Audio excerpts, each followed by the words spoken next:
Good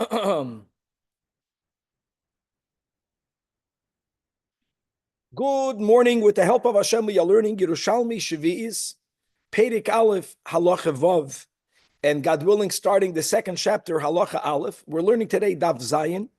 We left off on Daf Zayin, Amud Aleph, Mamish, all the way on top of the Amud, beginning with the Gemara, Hanatiyois V'Hadaluyin. And as we learned yesterday, in Halacha Vav, there were two stanzas. There were three stanzas to the Mishnah. There were three parts of the Mishnah. The Mishnah began by telling us the Halacha. Once we established the din of Es and Netiyos, somehow Diluyin are involved. And we had a machlokes in our Mishnah whether we allowed Diluyin to be part of the Netiyos, or like Rab Shimon ben Gamliel says, that Diluyim are mamish like Netiyos. So that part of the Mishnah is going to be clarified. Then the Gemara is going to move on to the second part of the Mishnah, where we had what appeared to be a three-way machlokes tanoim vis-a-vis how much time do you have to have a tree in the ground for it to go from being called a sapling to a Elon, to a mature tree. So even though the Mishnah quoted that Rabbi Elazar ben Azariah and Rabbi Yeshua and Rabbi Akiva, the Gemara is going to clarify Shitas Rabbi Elazar ben Azariah and Shitas Rabbi Yeshua to the point that we will see that they are of the same opinion. And the difference between Rabbi Elazar ben Azariah that says Ache Yochoilu, we'll see what that means, and Rabbi Yeshua that says Bas Sheva Shanim, is they were both referring to different trees, as we will see the Gemara inside. Finally, the third part of the Mishnah that we learned in Halacha Vav was the din of Elon Shenigmam, right? That if you had a tree that was raised down, it was cut down almost to the ground. And so there's no issue with that. The issue is that from the stump that remained grows out, if it grows out a new stump, a new growth, right? V'hoitzi chalifin, there's an exchange, there's a new shoot.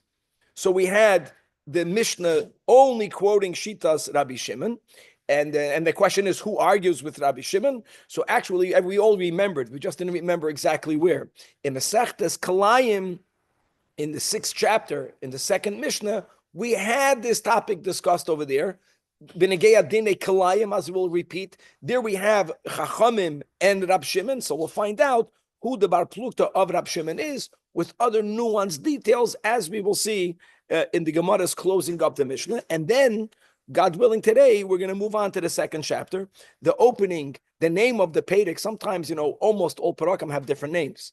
But the first chapter of Shvius is Ad Emosai, and the second chapter of Shvius is Ad Emosai, because the first chapter began with speaking about a orchard, Ad Emosai Chorshin Beis Elon, and we had the Machlokes Beis Shammai and Beis Hillel. And the second chapter, and we quoted it many times, it's going to speak about this day Lavan.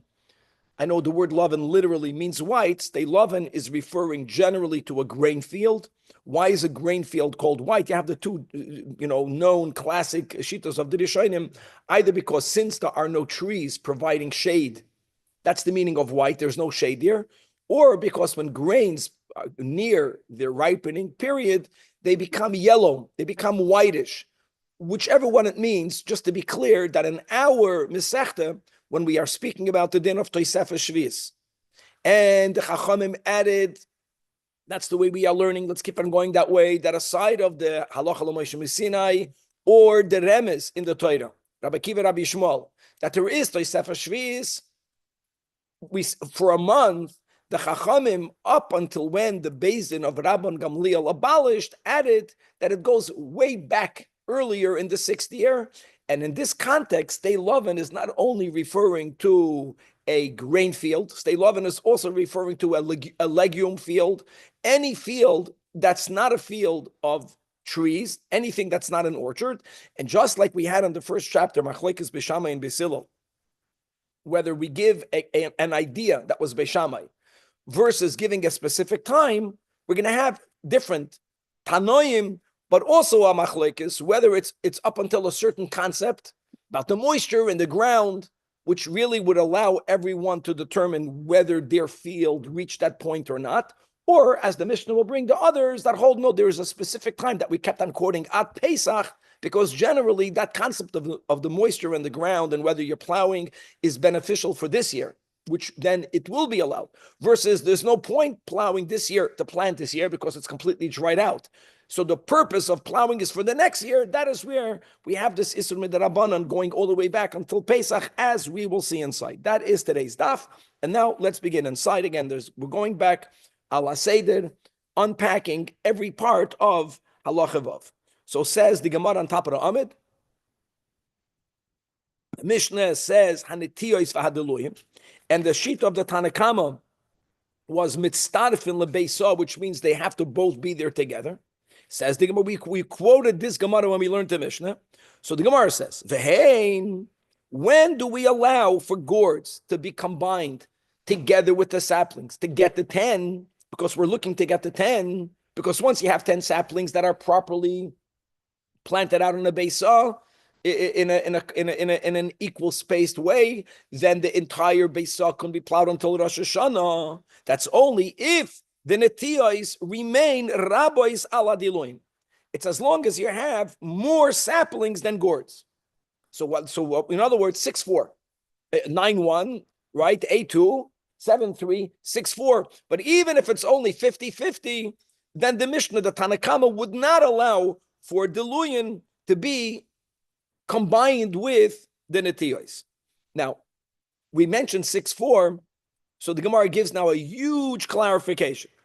Says the Gemara, and the way we go to it is by quoting a statement of Rabbi Hanania, the son of Rabbi Hillel, and he made a statement, and the way he made a statement was by asking a rhetorical question. That loy mistabra b'dalas yevanis, is it not that our Mishnah is only speaking about the las yevanis? We had these characters in Masechtas Kalayim. So you have, for example, the las misris, and you have the las yevanis. The las yevanis are as a type of gourd whose branches cover the largest area in comparison to all different types of the las. In other words, when we want to have a gourd, which is really a vegetable, in the category of a tree, even though it's a small tree, it's because the gourd is dafka only when we're speaking about the las yevanis, so it's very big. So physically, it's very similar to the netiyos. This is in addition to what we mentioned yesterday, that what's unique about a dalas is that if you don't plow around the dalas more, ideally until Rosh Hashanah, then the dalas itself might die, which is the logic behind the whole heter of Esed netiyos. But in addition of that, we want them to be similar to. So the dalas yevanis looks like an netiyah. It's very large. Kevin would have been here, he would have showed you 4 pictures of different dalas, and you would have seen how a dalas yevanis is the closest. That is what Rab Hanani is suggesting. He's saying it must be. Says the Gemara, no. Chosiv Rav Mana, it's not true. You made a mistake. Why? And this braisa that we are quoting will actually clarify something amazing. Benegeya the din that we began today's share with, that the netiyos has to be rabbis ala diluyin. Listen to what the braisa says. If a person has a field, a beisa, all the conditions are being met. You have 10 plants that are spaced out equally in the beisa. It's not 10 netiyos. It's not even netiyos and diluyin. It's netiyos and kishuyin and diluyin. It's a different vegetable. We mamash had this when we learned to Masechtas Kalayim. We learned 3 unique vegetables that demand more space. There is a similarity that we had about the non-sweet melon with the dalas yevanis in the previous Masechta. So what the Braisa is taking it as a given that when our Mishnah was Machadesh, that included in the netiyos could be diluyin, it's not only diluyin. It can also be kishuyim. Another detail. When we had in the Gemara that netiyos has to be more than diluyin, and we said 6-4, yeah. If there's only 2 types, diluyin and netiyos, the netiyos has to be roiv. But if you have 3 types, and let me divide them, 3 melons, 3 gourds, and 4 netiyos. Now, the 4 is not 6. From the 10, 4 is in the minority. But if you compare the netiyos to any one of the 2 added items, it's always going to be more because it's only 3 melons, but it's 4 netiyos. It's only 3 gourds, but it's 4. So the Braisa is really is telling us 2 things. Number one, it's not only diluyin. There are other vegetables that are similar to diluyin that also are included in the exception of the Esed netiyos. Number 2, that even though the Tanakama holds it has to be rabbis doesn't mean the majority of 10. No, it has to be that from what you planted, the netiyos has to be a larger number from the other ones. So therefore, shloisha kishuim and shloisha deluyin and va'arba netiyos, they will mitzarf. That's the sheet of the Tanakhama, and therefore v'chorshen kol beisa b'shvilin. Now hold on, what do we see milsa agav v'urcha? The fact that we have a Mesorah that kishuyin can also be plowed if they are part of the 10 until Rosh Hashanah. It doesn't make sense to say that, let's say that the last mitzvahs is not a lesser miyuchas than the kishuyin. The last Yavanis, I get it, has big branches and they look like, the melons don't look like anymore. Elama, it's a type of vegetable that they need more plowing. If you don't plow them, they're going to die. So oy bazoi, that is true also by the last mitzvahs. So therefore, that clarifies that Rab Hananya we misunderstood him. We're not refuting him. The Gemara is saying, now that we have this Braisa, I'm a Kabul, Rabbi Hananya Bereder Rab Hillel said good, but you misunderstood him. He only said it on the Sefer. It cannot be that he made a statement in any place other than the Sefer. What's the Sefer? That Rabban Shimon ben Gamliel Omer, unlike the Tanakhama says you have to have some netiyos. Even according to the Braisa, that's just some. Even if you have other vegetables that are part of this exception, the netiyos has to be more. Not 6, it can be 4 if you have 2 other types. I got that. But Rabbi Shimon ben Gamliel is even more lenient. He says, no, that even if you only have deluyin, asara deluyim, lebeisa, chorshen kol beisa ad Rosh Hashanah. As we learned yesterday in the Mishnah. On that said Rab Hananya Bered Rab Hillel, that this leniency of Rab Shimon ben Gamliel, that says you don't even have to have netiyos, it mistabra, that is only on the last Yavanis because they're taka like netiyos. Alei Rabbi Hananya Bered Rab Hillel boyi, that loy mistabra the last Yavanis, Gevaldik. Rabbi Shimon loved. Very good. Not only did he not say by 10 kishuyin, he didn't even, Rabbi Hananya is saying he didn't even say it if the last mitzvahs. In other words, if you have some netiyos and then you add others, even Rabbi Shimon ben Gamliel will say that's fine. And when the others don't have to be mamish like netiyos, because you have netiyos and they are ruban, not ruban 6, ruban from, if you have 2 other types, they're 4. The other types are only 3. But if you're going to go also with the leniency of Rabbi Shimon ben Gamliel, that you don't even have to have one single netiya tree, just gourds, mistabra, it's only gourds that look like netiyos. Okay, let's leave it at that. Now, the second part of the Mishnah was, again, when we learned the Mishnah inside, we didn't say it wrong. The Mishnah appears to be giving us 3 shitas. Let me just quote the words. Rabbi Elazar ben Azariah says, Ache yochaylu. Ache yochaylu means until the time when they are deconsecrated. We'll see soon what that means. Rabbi Yeshua says, Bas sheva shanim. And Rabbi Akiva says, Be'ila netiya kishma. So Rabbi Akiva, the Gemara is not going to address. I just want to repeat that we learned yesterday that there's a machlokes rishonim what Rabbi Akiva means. Either kishma somehow means the first year. Because Rabbi Akiva understood that people call it a sapling in the first year. Or kishma means it's mamish subjective. It's mamish subjective. It means it could be that if I have a field that has 1,000 trees and they were all planted 50 years ago, could be in my field, the new ones will be called the kindalach for much longer. It's how people refer to it. Whichever one Rabbi Akiva meant, the Gemara is not addressing. What the Gemara will clarify is that when you read the Mishnah, it sounds like Rabbi Elazar ben Azariah is saying one Zman, and Rabbi Yeshua is saying another Zman. The Gemara is going to say, no, it's nishtazoi. But before we get there, let's clarify what exactly is Rabbi Elazar ben Azariah saying. So he says the words Ache Yechoilo. So in fact, we spoke about yesterday, Mao Ache Yechoilo. And there are 2 options. Option number 1 is, by the way, there is a machlokes whether Nete Devoy is noig b'chutz la'aretz. I just want to put it out there. And I think we learned, I'm trying to remember, I should have looked up the Rambam. Because Arla is noig bein ba'aretz bein b'chutz la'aretz. Nete Devoy, the Rambam puts Nete Devoy, Hilchas Meiser Sheni v'Nete Devoy. Nete Devoy is like Meiser Sheni. That means it's fruits that they have the same type of Kedusha of Meiser Sheni. They're not like Arla at all. Elama, you either take them and you eat them in Yerushalayim, or you're plated them and you eat them in Yerushalayim. What do you want to say, Yakir? The Gemara is going to say? I think it's going to be here, Eretz Yisrael, Neta Revi. No, for sure in Eretz Yisrael. I wonder whether it's like b'chutz la'aretz. Stop. I'm just throwing it out there. And let me tell you what I mean by that. If Ravoi is a hemshach of Arla, then it's mistabra. I'm speaking without a base, just a logic. Mistabra that Nete Ravoi is noig wherever Arla is noig. If Nete Ravoi is a new halacha, then almost all of the dinim of agriculture is only in Eretz Yisrael. Yakir was pointing down. I understand. I thought there's like something here in the Zoom. That means here in the holy earth.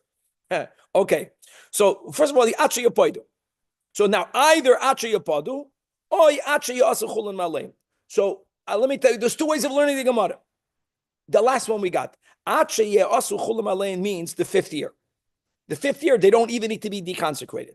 Acha Yapadu either means until when you actually deconsecrate the fruit on the 4th year, but that would mean, Rab Mendel, that in the 4th year gufa, prior to you deconsecrating, it's still considered a sapling. Or the Rash Ilyu says, no, the Rash Ilyu says, Acha Yapoidu really means not until when you redeem it, until when you are able to redeem it. Acha Yapoidu, that's the way we said yesterday in the Mishnah. Acha Yapoidu, it's the Rash Ilyu, the left side, in Mamash middle. At Shana Revi is the B'nei Pedianino. So that's the Gemara's question. Does Rabbi Elazar ben Azariah mean that at the moment the 4th year enters, it's already called an Ilan, because now it's redeemable? I'm continuing in the Rash Ilyu. Mishayei asu cholim me'aleim dahainu shana chamishis. Then the Einam Kodesh. So that's the Gemara's inquiry. So says the Gemara, answers the Gemara, Rabbi Abba, but Yaakov says, quotes, in the name of Rabbi Yechanan, Keina Masnisa, I know, I'll be ma'amis, what the Mishnah says, that it means, ad sheya'asu chulan ma'aleyan, that it means not when it's redeemable, but when it does not need to be redeemed. Now, what's the advantage of saying that? Now let's go weiter. Here's the Chiddush. Now that we clarified that Rabbi Elazar ben Azariah is speaking about the 5th year, not the 4th year. Now, va'asya keRabbi Yeshua. Now it's going to come out that Rabbi Elazar ben Azariah will hold like Rabbi Yeshua. Rabbi Yeshua says Bashev Hashanim. So now it's going to work because we have a Braisa. What does the Braisa say? That Rabbi Yeshua Oimer. Rabbi Yeshua says in our Mishnah, guys, the words that we have inside. I know there is a Yud, and he says Bas Shev Hashanim. Okay, that's the word you have in the Mishnah. Not af. Bas Shev Hashanim means you are saying, let's go the 5th year. I am saying 7th year. No, in the Braisa it says, Rabbi Yeshua says af she'amru, that even though they said b'nois chamesh, b'noi sheish, b'noi sheva. In other words, that Rabbi Yeshua is clarifying that when you have a specific time, it's not that time for all of the trees. No, you have certain trees are bas chamesh. Now, don't forget, if we would have understood Rabbi Elazar ben Azariah to mean Ache Yapadu, let's go with the Rash Ilyu until the 4th year, then he's not even referring to, there's nothing that Rabbi Yeshua mentioned that is connected to the 4th year. The Maila of understanding Rabbi Elazar ben Azariah, Ache Yechoilu, meaning Ache Yeyasu Chulin Ma'aleim, the beauty is, that means he's speaking about the 5th year. Now, let's go. Says Rabbi Yeshua, I get it. Some are 5th. Some are 6, and some are 7. In other words, and which one is which? And we clarify, Ella, and he's masber, that if we're speaking about grapes, bigefanim, so there it is chamesh. And that is what Rabbi Elazar ben Azariah was referring to. If we're speaking about a tree of fig tree, 6th year. If we're speaking about a zaysim tree, b'noi sheva. And by the way, it makes a lot of sense. It makes a lot of sense because let's go back to our logic. Why did Hashem give the heter by Esen Etiyos to plow until Rosh Hashanah? Because a tree, if you're not going to give it that type of tender love and care when it's young, like kindalach, it won't survive. It needs a lot more attention. Every tree matures differently. You have a bar mitzvah, you have a bas mitzvah.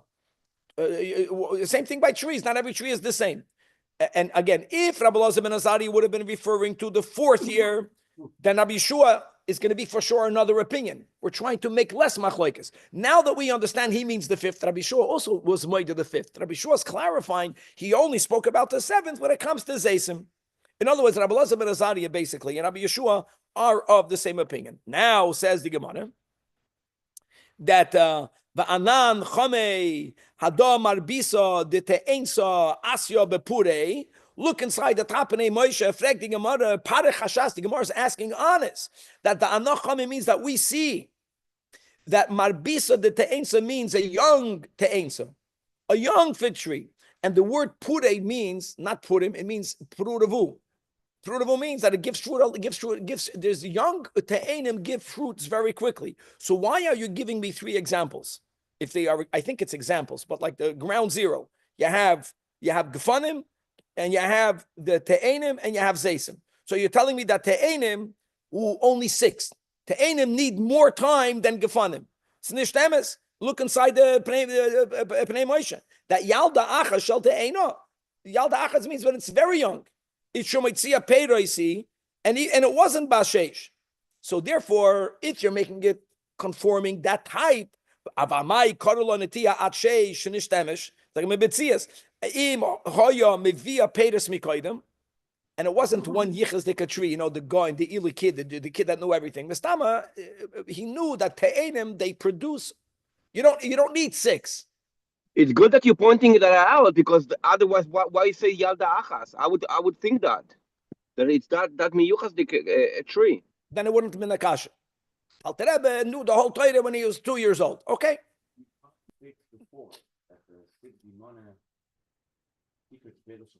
So Mendel is pointing out something very good, that Bechlam, when it came to the weight of the 3 Yelonis, we use figs. But that was for another reason. We use figs because it's easy, because if I want to take another tree and I want to make believe it's a fig tree, it's easy. Yeah. So answers the Gemara, Rab Tarfon says that the way you measure young and old, this is Gavaldik. It's not about how much paydas does it produce. No. Omar Rav Yudan Bar Tarfoin, this is such deep Gemaras. Le'uvya. Le'uvya means that the tree only becomes thick when it's 6. You don't determine young and old vis-a-vis how much produce it does. Look at all of the shluchim of the Rebbe. Look at what our 25-year-olds are accomplishing. A lot of paydas. But they're only 25. In other words, doing a lot is not a sign of maturity. The tree being firmer, the tree being thicker, that's a sign of maturity. I think this is very significant. Some young people accomplish, but they're weak. Not wow, look how much they're doing. No, you never know, and they can fall. God forbid. The thickness of the tree is what determines, and the thickness of a fig tree, you have to wait until it's bashesh. And you're right, it produces paydas even earlier. Okay. Then he's giving me that look because I'm saying something good. I just need better oisias. Paydas is what you do. The tree is who you are. And who you are takes more time. And you can do before who you are. You can do before you are. And you can do a lot. It's not really you. It's something working through you. But through you, a lot can happen even when you're very young. Doesn't prove. A person should not look in their lives and see, wow, look at what I accomplished. It doesn't prove that much of who you are. Yeah, but just in our context, yes, we're trying to define a field or an orchard that would allow you to then plant it all the way up to Rosh Hashanah. Because it needs thickness. Without thickness, without that love or tendon care, even if you're producing a lot of paydas, it's going to die out. Only when something has its own koyach, it can stand alone without all of that help. When you feel that when you're abandoned, no one around you is giving you the love that you need, that's a sign that you're mature. Take that as a badge of honor. You don't need all that. It's not needed for you. God is not giving it to you. You don't need it. When you're young, you need it. Honey, I love you every day. You don't need that. Medafas nicht. All right. Now, getting beaten on your head, I don't think we need either. So we should not be hurt, but we don't need this type of support you need if you have your own obvious. Okay.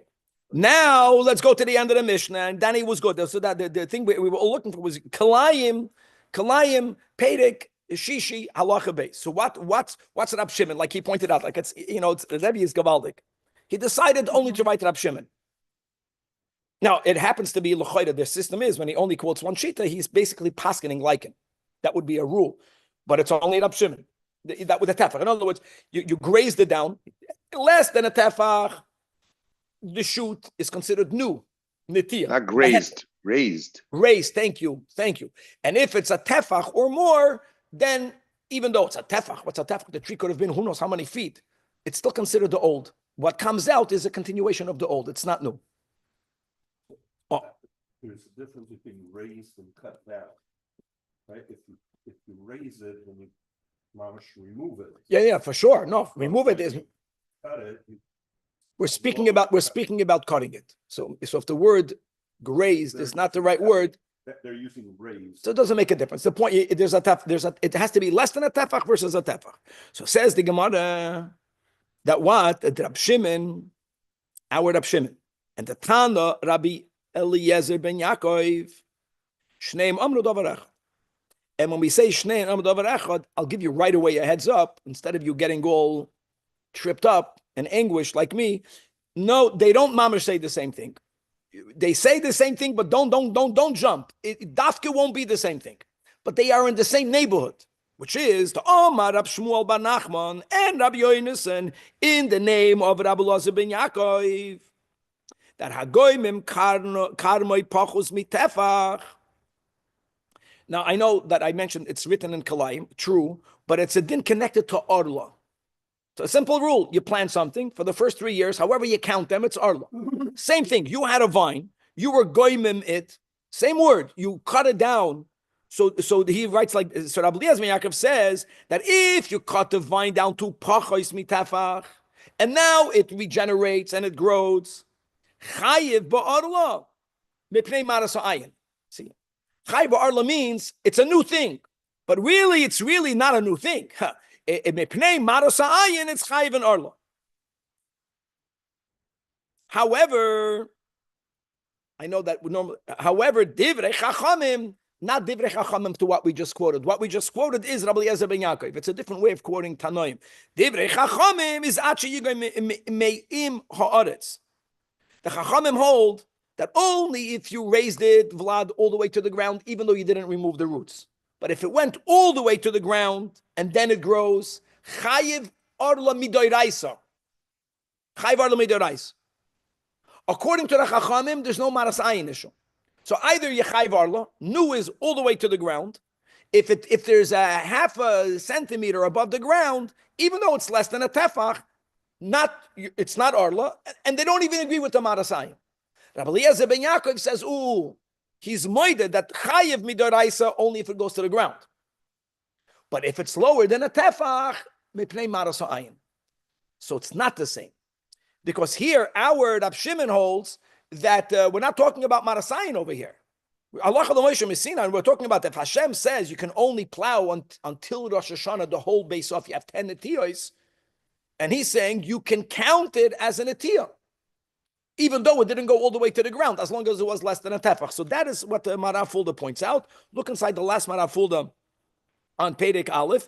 Divrei Chachamim, Avol, meaning Divrei Chachamim is going further. Avol Chachamim Sfiro Lahem, Ache Yachtoich, Me'im Ha'aretz, meaning Samoch La'aretz. Samoch La'aretz, maybe a half a centimeter, I'm wrong. But no, don't give me a tefach. Then, not Maras Ayin. No, there's no Maras Ayin, either new or old. Devas chayv in atoyra. Avol mishum maras ayin. All marafulda leis lehu bepachas mitefach. So what is he saying? Mi the Omar pachus mitefach. This is not going on the chachamim.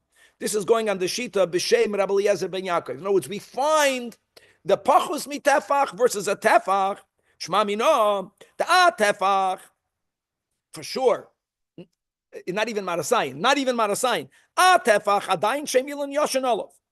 And not even marasayin upater afilu midrabanan. So where do they say the davar echad? Not on under the tefach. They say the davar echad from a tefach ulamayla. There they hold the same thing. That if there's a tefach or more, both Rabbi Eliezer ben Yaakov and Rabbi Shimon of our Mishnah hold davar echad that vada it's old. Hainu davar echad. But not on the bapachos. On the bapachos they don't say davar echad because the bapachos mitefach. Then the Rabbi Eliezer ben Yaakov holds niro is kechadash ukenetia. But if there's a tefach, then he's a kena. Rab Shimon v'loy mamish davar echad Rab Shimon, because Rab Shimon adif from Rabbi Eliezer ben Yaakov, the last line in the folder, because the halacha l'Moshe Messina is a doiraisa, meaning God said esenetiyos. He's allowing you to count, even though it's not samach la'aretz, it's not marasayin. Tafilam midiraisa l'netiyah. You know, the shear of a tefach, pachos mitefach, that's davar echad Rabbi Eliezer ben Yaakov. But it's not exactly the same. And on that we say, Hadan and Aloch ad Emosai. And we're going to come back to ad Emosai, and we're going right away into the new ad Emosai. And the new ad Emosai, let's begin the second chapter. Thank you very much. So what my son just pointed out, great, is that Taka says, depends what you're looking. Hadan Aloch stay ha'ilon. Because how can we say Hadan Aloch ad Emosai when in other words, when scholars would quote a Mishnah, either they would say the first chapter, but if they want to give the name, they would say Shvi'is. They can't say Ad Emosai, because then you're not clarifying. They would say stay Ho'ilan, and this one will be stay Lovin. And the next one is called stay Lovin. Thank you. That's a great point. This is just a proper way of talking. Okay.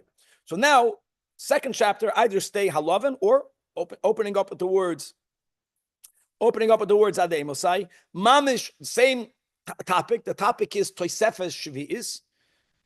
We know, again, we already know now that when the Mishnah was written, what we're learning now was not an effect. Because the Beis Din of Rabbi Gamliel, they abolished what's called the Isur Shnei Perakim. The Isur that wasn't one time, 2 Perakim, which is stay Ha'ilan, we know now, Shavuos, stay Lavan, Pesach. So they called it Isur Shnei Perakim. So now we're going to learn about it. So Ad Emosai Chorshin, stay Halavan, Erev Shvi'is. Now that we know that the Chachamim added to the Tosefes that they understood as Midoiraisa, that maybe was clarified later, was not. Or after the Churban was not. Before the Churban, that's how we learned it. Right? You had an Isur of 30 days. The Chachamim added, and they told you may not even plow in the 6th year, but it doesn't mean you can't plow the whole 6th year. There's got to be enough time in the 6th year where you could plow. So until when are you allowed to plow a stay lavan, a white field, which means in our context, a field that's not an orchard, whether it's grain or whether it's legumes or whether it's vegetables, until when can you plow it? I take out the word vegetables, let's speak about legumes. So then, Erev Shvi'is, so the Tanakam of our Mishnah, like we had by Shammai in the previous chapter, doesn't give a date. He gives you the reason behind the date, which is already Nosata Devarecha L'Shiyurim, because of the reason. He's telling you the reason. From when? Ad, that will be the Gersa.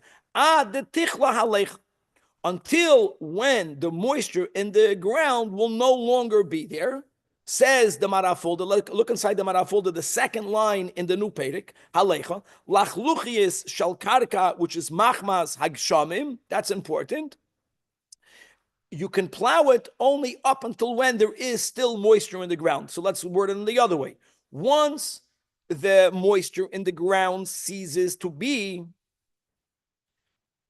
there was no plumbing the way we have right now. Then plowing to plant on that year is no one would do that. There's no point of plowing to plant now if there's no moisture. So it's evident if someone is plowing, why are they plowing? To prepare for the next year. That will be the same nukot. Once any avoida, ba'aretz, prep for the next year is going to be asr. Asr midrabana now. We're going all the way back to Pesach. But he doesn't say Pesach. It's around Pesach time. But he's saying the concept. If there is moisture in the ground, of course you can plow because people still want to plant. And if you have moisture in the ground, plow and plant for now. For now, you can do it. Now, the way we're going to read the next line is not another. It's an explanation of what we just said. The explanation of ad shetichla halecha, meaning that kol zman shebnei adam chorshin lita mikshois umidlois. Oh, we're back to the melons and the gourds that we just learned in the previous chapter. And again, the Pnei Moshe says clearly that this is giving an example, because the moisture in the ground, the farther away you go from the rain season, the moisture in the ground is not moist enough to plant anything you want. Certain products need more moisture. He's giving an example of products that even the remnant of the moisture is good enough, and people would plow to plant these types of melons and these types of gourds. Look inside the Pnei Moshe, the third line inside the new Perek. Vohu holzman shemnei adam chorshin kedei lita, either b'mikchois or midlois, or both. He's speaking about not you forcing it. In other words, if you're living in a place where no one plants gourds, you can't say, Vlad, since if I would have wanted to plant gourds, I'm allowed to plow. And I'm really plowing for the next year. No. In the places where they would plant, if people are plowing, then you can plant. Look at this. Means even if you're plowing it for right now, if no one in the region is doing it, because this is the region of Mikshois and Midlois, then you cannot do it. All of these nuances are important. What did he accomplish by that? He's trying to limit the Nosata Devarecha L'Shiurim of the Tanakama. Amachaya, when you say Pesach, Amachaya, in Eretz Yisrael, the rain season goes until Pesach. How do we know that? From davening. Because on the first day of Pesach, we start saying Moed Datal. So that's Amachaya. He's saying, no, when there's Lachluchias, what every person will do something else. So at least he says, in the region of Akshoyis and Midlois, if other people are plowing, you can plow. If other people are not plowing, even though you think you can squeeze a bissel of juice out of the lemon that's already ois getruken, you think you can plow, you can't do it. Mechse. However, Amar Rab Shimon will be like Beis Hillel. He says, "Nosata toiras kol echad v'yechad biyadoi." I don't like that. I don't like this type of rule that will allow for everyone, even if you add the little creases of the Pnei Moshe, that it has to be in the neighborhood, and even if you are mechse, it's not good enough. I don't like giving this type. In Bavli we say Nosata devarecha l'shiyurim. His words are, we don't allow a Torah that everyone will determine what it means for him. Ella, a rule, a fixed time, like we had on the Beis Hillel in the first chapter. Ella b'stei ha'lavan ad ha'Pesach. Very simple. Ub'stei ha'ilin ad ha'atzeres. Okay, now, what's the difference? I know we spoke it out in the first chapter, but that's what we got it from. So look inside. Let's go back one this time. Let's go into the Marafulda, the last Marafulda in the Mishnah, or around 6 or 7 lines from the bottom of the Amid. Like let's go to Rab Shimon's. Everyone agrees to the concept of lachluchias, but usteiho ilan. Don't forget, an ilan means the trees were already planted. If you are putting something new in the ground, it needs to have more moisture. Something that's already in the ground, and therefore the moisture already went up the roots into the trunk, there even less moisture will still be beneficial for this year. It's already planted. You don't need to have a larger amount or the majority of the moisture. Because even when people were to plow in an orchard for this year, you're not plowing it in order to plant something new. You know why you're plowing it? Because you want for the moisture that's closer to the surface, because that's where the rain came from, you want the moisture to penetrate deeper in the ground. And for that, it's kedai to plow even after Pesach. So since the plowing, even after Pesach, where there's lesser amount of lachluchias, is still beneficial for the already planted trees, so it's common that people plowed orchards later in the season for that year, for the fruits that are on the tree still. When do we pick bikurim? That's the whole thing. atzeres. In other words, they would pick the fruits of the tree Shavuos time. I know that every tree is different, but generally, and all of the plowing until Shavuos benefited the fruits of the 6th year. And again, he reminds us that, like we learned in the Gemara, but we don't have to repeat it, but he's repeating it. Once they reconvened and they voted out this entire takana shnei perakim, from then on, muter lachroish b'chol makom, not esenetiyos, not even stay ha'ilan, even stay lovin. Ad Rosh Hashanah. And let's at least open up the beginning with the Gemara. The problem the Gemara is going to have is very simple, that our Mishnah mirrors the first Mishnah, right? Beishamai and Beisilol. It's very unusual that we're going to have someone following Shitas Beishamai, but that's what's coming out over here. So first of all, we want to identify if it's the Chachamim, or if there's a specific Tana that is the one that is the Bar Plukta of Reb Shimon, who says basically that yes, Nosato Toidas Kolecha Liachad B'Yodai, which is the Tanakama. So first of all, the Gemara wants you to know what name is Charshin, and the Mishnah gave. We're learning the Pnei Moshe's Pshat. It's the same one shear. It's one long. Ad Shetichla Halecha, which is Kol's Man Shebenei Adam Charshim Lita Mekshoisim with Lois Man Tana Lecha. Who is the Tana? It's Rav Meir. Look inside the Maraf, the last Maraf folder. This, where do we get it from? So it's not that the Gemara was quoting a source and a braisa that we found that this is Shitas Rav Meir. That's what the Marafuld is trying to say. How did the Gemara know it's Rav Meir? Because of the rule. Stamas Nisan, Rav Meir. And we'll continue tomorrow on Daf Ches. And the problem will be, that's a problem, right? But Rav Meir kebei Shammai, Rav Shimon kebei Silel. I'm going to read it as a kasha. It's certainly not something ideal, but that as I chapped, that Rav Meir is following Shitas Beishamai. We'll leave it over here. No, Rav Meir ain't Chaveri Yordav. No one got the depth of what he was saying. And it makes a lot more sense because this idea of giving a standard cookie size fits all is good when you don't go into the depth. You give us man, you're giving us man for the ignorant almost. Like, let me say better. Who cares if Nosato Toidas Kolecha Diachad B'Yodai? Who cares? Yeah. When people are learned, they know that the rule that applies for you doesn't apply for someone else. It doesn't work that way. The Rebbe had certain things that he always said in public, certain approaches, and then to individuals, the Rebbe told them the opposite, because for them it wasn't fitting.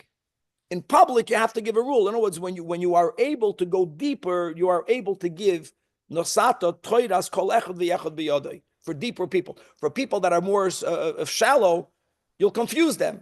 Don't tell me. I don't want to know that. I mean, just tell me when I could and when I can't, and give me a zman. Fits. To be continued. But isn't it that the most people... Bye. Yeah, kid, I missed you. Most people what? Yeah, kid, I can't hear you. This is Ashgacha Pratis. We're not able to hear Toiras Eretz Yisrael and Chutz La'aretz. I apologize. Chavra, to be